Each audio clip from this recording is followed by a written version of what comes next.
भोरे विधानसभा क्यों खास है, इस बार यहां पर का मुकाबला कैसा होगा।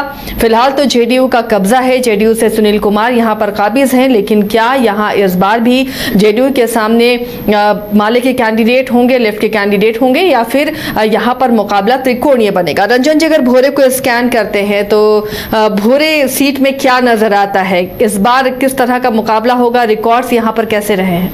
देखिए, अगर भोरे में आप पिछला मुकाबला देखें तो हार जीत का अंतर जो है वो 462 वोटों का था। सुनील कुमार 462 वोटों से चुनाव जीतने में सफल हुए थे। जी हाँ, बहुत कम मार्जिन। अगर आप देखें तो फर्क जो है वो 0.25% वोट का है। मतलब आधे का आप आधा कर दें तो उतने का हार जीत का जो है वो मार्जिन है। तो ये बाजी किसी भी तरफ जा सकती है, ये आंकड़े देखने के बाद यही लगते हैं। तो अब देखना है कि पिछले 5 सालों में जो यहाँ से विधायक हैं सुनील कुमार, जो कि बिहार सरकार में मंत्री हैं, क्या उन्होंने अपने काम से अपनी स्थिति को मजबूत किया है और जो ये 462 वोटों का गैप है उसको बड़ा कर लिया है, या फिर इन 5 सालों में एंटी इनकम्बेंसी उनकी इतनी हुई है कि जितेंद्र पासवान जो भाकपा माले के प्रत्याशी थे इस 462 वोटों को पाट देंगे तो यहां बाजी पलट सकती है। तो इसीलिए भोरे के चुनाव पर सभी की निगाहें लगी हुई हैं। देखिए, जो भोरे विधानसभा का क्षेत्र है यहां पर अगर हम बात करें तो 1957 में पहला चुनाव हुआ था और तब 2 विधायक चुने गए थे। यहां पर चंद्रिका राम चुने गए थे, कांग्रेस के प्रत्याशी थे वो, और वो संविधान सभा के भी सदस्य रहे हैं। तो वो चुनाव जीते थे, उन्होंने पीएसपी के कैंडिडेट को पराजित किया था। और जो दूसरे कैंडिडेट सामान्य जाति से यहां चुने गए थे वो रामबली पांडे हैं, वो पीएसपी के थे और उन्होंने कांग्रेस के प्रत्याशी को शिकस्त दी थी। तो एक ही चुनाव में 2 परिणाम आए 2 पार्टियों के पक्ष में। फिर 1962 से जो है 1972 तक भोरे विधानसभा की सीट जो है एक सामान्य सीट के रूप में यहां पर चुनाव होता रहा। और जब ये सीट सामान्य रही तो एक पार्टी का दबदबा दिखा, एक व्यक्ति का दबदबा दिखा। पार्टी रही कांग्रेस की और व्यक्ति रहे राजमंगल मिश्रा, जिन्होंने 1962, 67, 69 और 72 चारों चुनाव में जीत दर्ज की। तो ये चीजें आपको दिखती हैं। फिर उसके बाद जब आप आगे बढ़ते हैं तो आप ये चीज देखिएगा कि 1987 से 1985 के बीच में कुल 10 विधायक यहां से चुने गए, क्योंकि 1957 में 2 विधायक चुने गए थे, एक बाई इलेक्शन भी था। तो 10 विधायक चुने गए, जिसमें से 8 कांग्रेस पार्टी से चुने गए थे विधायक और 2 सोशलिस्ट थे। तो कांग्रेस वर्सेस सोशलिस्ट एक मुकाबला भोरे विधानसभा क्षेत्र में दिखता था। लेकिन 1990 से 2020 के बीच में देखिए तो सोशलिस्टों का दबदबा जो है इस विधानसभा क्षेत्र में बढ़ा। जहां पहले कालखंड में कांग्रेस का वर्चस्व दिख रहा था, दूसरे कालखंड में समाजवादी सोच वाली पार्टियों ने ज्यादा सफलता अर्जित की। जो 8 चुनाव हुए उसमें 5 बार जो है सोशलिस्ट पार्टियों ने अलग अलग नाम से कामयाबी हासिल की।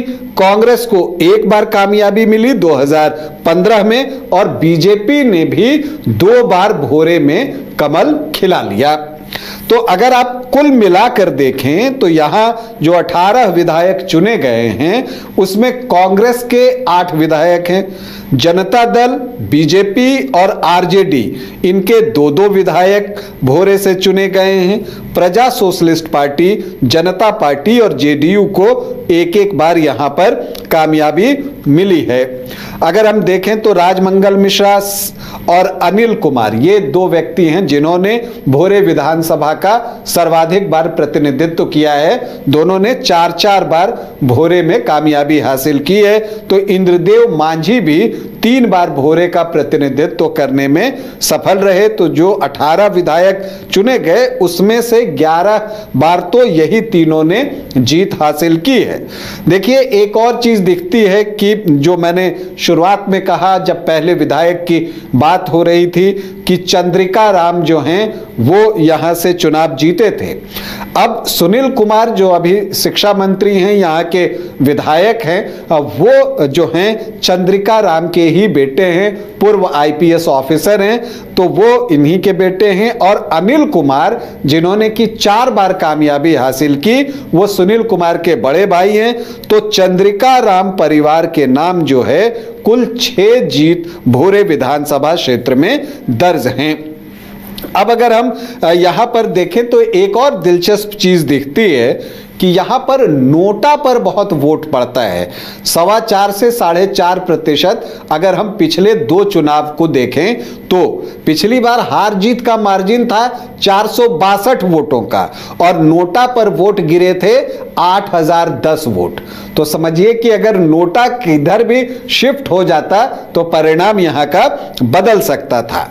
आखिरी 3 चुनाव की बात करें तो 2010 में बीजेपी के इंद्रदेव मांझी को 61,401 वोट आए थे, 51.26% वोट। तो उन्होंने 50% का आंकड़ा क्रॉस किया तो जीत उन्हीं की हुई और बड़े मार्जिन से हुई 43,570 वोटों की, क्योंकि विपक्ष में सारे वोट जो है वो बट गए थे।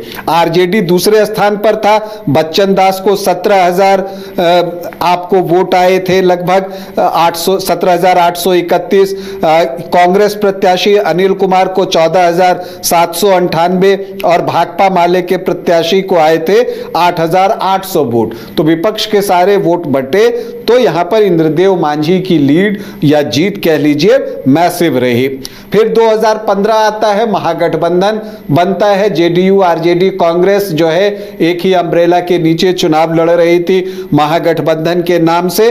तो ये सीट कांग्रेस को दी गई और अनिल कुमार जो है वो यहां से प्रत्याशी बने। उनके सामने बीजेपी से इंद्रदेव मांझी ही थे और भाकपा माले से जितेंद्र पासवान थे। तो अनिल कुमार को 74,365 वोट आए, 44.32% वोट, और इंद्रदेव मांझी को आए 59,494 वोट, मतलब 35.46% वोट, और भाकपा माले के जितेंद्र पासवान को आए 14,011 वोट, मतलब कि 8.35% वोट। तो अनिल कुमार को जीत मिली 14,871 वोटों की। तो एक लंबे समय के बाद कांग्रेस को भोरे में कामयाबी मिली, लेकिन 2015 में भी नोटा पर 6,936 वोट पड़े थे। इसके बाद 2020 आता है। 2020 में जो है यहां से जेडीयू अपना प्रत्याशी देता है, क्योंकि जेडीयू की एनडीए में वापसी हो चुकी थी। सुनील कुमार यहां पर जेडीयू के टिकट पर खड़े होते हैं और 74,067 वोट लाते हैं, 40.5% वोट। और जितेंद्र पासवान जो हैं उनको 73,605 वोट आते हैं, 40.25% वोट। जितेंद्र पासवान भाकपा माले से, क्योंकि जब जेडीयू की वापसी एनडीए में हुई तो जो एक नया महागठबंधन बना उसमें लेफ्ट की पार्टियां आरजेडी और कांग्रेस के साथ सम्मिलित हुई। और चूंकि यहां पर कांग्रेस की ये सिटिंग सीट थी, लेकिन कांग्रेस ने सेक्रीफाइस किया और ये सीट जो है भाकपा माले को दी गई, क्योंकि इस क्षेत्र में अगर हम पिछले 2 चुनावों में देखें तो भाकपा माले का 7.5 से 8.5% के आसपास का एक बेस वोट था। उसमें जब आरजेडी और कांग्रेस के वोट जुड़ते हैं तो स्थिति मजबूत हो सकती है या जीत मिल सकती है, ऐसी सोच महागठबंधन की थी। लेकिन एक क्लोज फाइट में जो है 462 वोटों से जितेंद्र पासवान हारते हैं। एलजेपी ने भी कैंडिडेट दिया था, लेकिन उनका प्रदर्शन जो है वो बहुत अच्छा नहीं रहा। पुष्पा देवी सिर्फ 2.5% के आसपास वोट ला सकी, 4,520 वोट। तो ये स्थिति स्थिति रही पिछले चुनाव की, मार्जिन बहुत कम है, सिर्फ 462 वोटों की। तो अब इस बार क्या, तो देखिए वो मंत्री हैं सुनील कुमार, शिक्षा मंत्री, तो उनका टिकट ऑलमोस्ट कंफर्म है। जितेंद्र पासवान, अगर ये सीट महागठबंधन में भाकपा माले को जाती है तो अब तक जितेंद्र पासवान ही दावेदार हैं और वही चुनाव लड़ेंगे। हालांकि कांग्रेस से आदित्य पासवान भी जो है वो दावेदारी करते हुए यहां पर दिख रहे हैं, क्योंकि आप देखती हैं कि 1977 से ये सीट जो है अनुसूचित जाति आरक्षित सीट हो चुकी है। आदित्य पासवान यहां पर अब दावा ठोक रहे हैं, तो अब देखना है कि कांग्रेस की सीट पर वापसी होती है चुनाव लड़ने के लिए या भाकपा माले ही चुनाव यहां से लड़ता है। ज्यादा संभावना यही दिख रही है कि भाकपा माले ही यहां पर जेडीयू का मुकाबला करेगा। अब अगर हम यहां पर बात करें तो कुछ दिलचस्पी जो है वो जनसुराज को लेकर है। यहां पर डॉक्टर के मंजू वो दावेदारी कर रही हैं, मनोज कुमार बैठा है, प्रदेश प्रवक्ता हैं जनसुराज के, वो दावेदारी कर रहे हैं। लेकिन जिस एक नाम की चर्चा जनसुराज की तरफ से सबसे ज्यादा है वो है प्रीति किन्नर की। अगर वो चुनाव लड़ती हैं तो मुकाबला बहुत दिलचस्प होगा भोरे में, और फिर यह भी देखना होगा कि क्या तीसरा कोण खुलता है भोरे में, ये उस वक्त पता चलेगा। अब हम यहाँ के जातीय समीकरण पर जाएं जो कि एक अनुमान पर आधारित है। यहाँ अनुसूचित जाति के वोटर्स 14.27% हैं, यादव 12 से 13% हैं, मुस्लिम 11.1% हैं, तो एमवाई 23 से 24% के आसपास है।